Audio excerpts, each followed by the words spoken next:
نتيجة الحرب الدائرة الآن ضمن أرياف مدينة إدلب وتماشيا من الإدارة الذاتية لشمال وشرق سوريا والإدارة المدنية الديمقراطية لمنبج وريفها مع الوضع الإنساني الذي يعيشه أخوتنا النازحين من ويلات الحرب الذين لا ذنب لهم من نتيجة هذه الأعمال الحربية التي تدار في مناطقهم.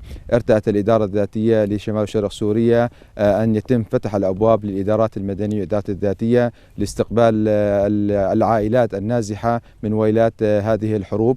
ونحن هنا في الإدارة المدنية الديمقراطية لمدينة منبج وريفها نعمل على قدم وساق لاستكمال أعمال إنشاء المخيم الجديد لاستيعاب هؤلاء العائلات النازحة، وكما نرى الأجواء الباردة والشتاء الذي أصبح في أجوائه القارصة جدا وشديدة جدا نظرا لما يعانيه أيضا هؤلاء النازحين من برد الشتاء القارص.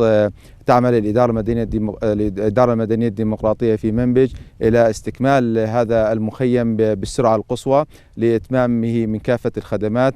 سوف يكون هناك حل إسعافي سريع في هذا المخيم لإنشاء 300 خيمة بشكل سريع وإسعافي لاستيعاب هؤلاء النازحين.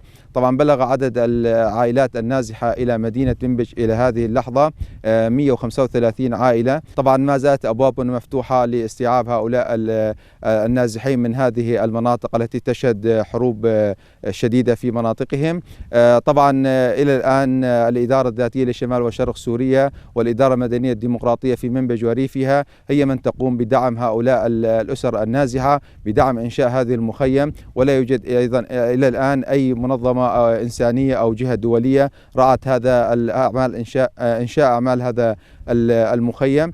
طبعا نناشد كافة المنظمات العالمية والإنسانية أن تقف إلى جانب هؤلاء النازحين لتقديم كافة أنواع المساعدات لهم نظرا للبرد القارص في هذه الأيام من فصل الشتاء.